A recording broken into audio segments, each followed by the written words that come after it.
Pour atteindre la deuxième station de recherche, il faut grimper.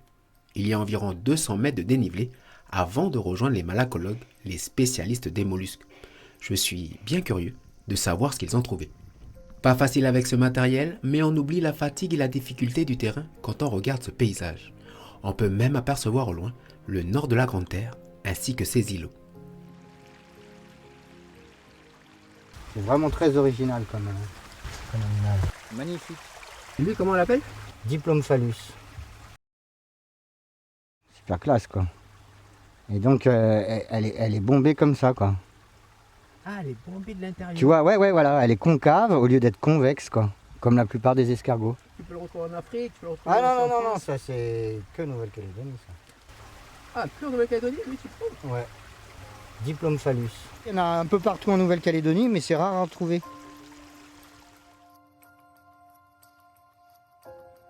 Après cette belle trouvaille, il est l'heure pour nous de quitter les Diplomphalus et d'aller vers l'ouest.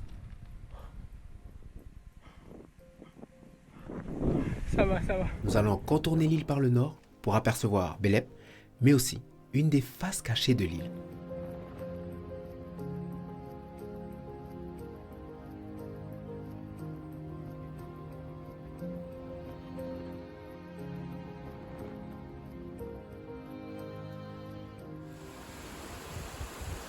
Les affaires débarquées, direction l'endroit où nous allons bivouaquer. Le dos bien chargé, 2 km de marche nous attendent avant le campement. Je me dis que le repos va être bien mérité. Je me souviens, la première fois que je suis venu, un ancien de Yaoundé m'a raconté qu'avant l'arrivée des premiers Européens, la nourriture manquait dans certaines îles et sur la Grande Terre. Cette île silencieuse au cœur généreux avait de la ressource, comme ces immenses taraudières ou encore ces champs d'igname. Les pirogues venaient s'y approvisionner et repartaient chargées en nourriture.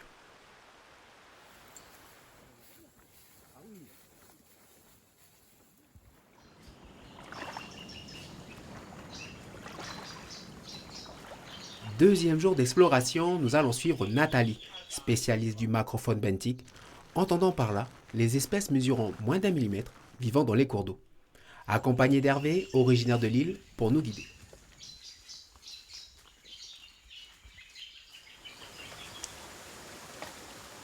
Et généralement, les larves d'insectes se trouvent sur les brindilles, sur les insectes généralement.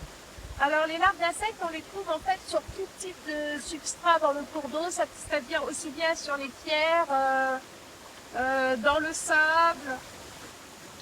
En Nouvelle-Calédonie, en fait, il y a des méthodes qui permettent de caractériser, d'évaluer la qualité de l'eau à partir de ces larves d'insectes et de tous les invertébrés qu'on trouve au fond du cours d'eau. C'est pour fixer en fait les échantillons. Tu vois, parce qu'après je regarde pas tout de suite. Je vais regarder dans quelques semaines quand j'aurai un peu plus de temps. L'eau ça pourrit, tu vois. La rivière, on regarde, enfin, c'est une crique, on regarde ça comme de l'eau qui coule, on voit pas qu'il y a des trucs qui vivent dedans, comme des insectes, je sais pas. On pensait qu'il faut qu'on préserve notre île, quoi, hein. Les rivières, les forêts, tout ça. On évite de mettre le feu bêtement.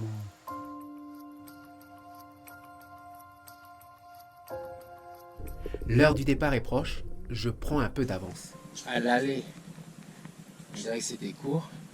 Et au retour, je dirais que ça fait plus loin.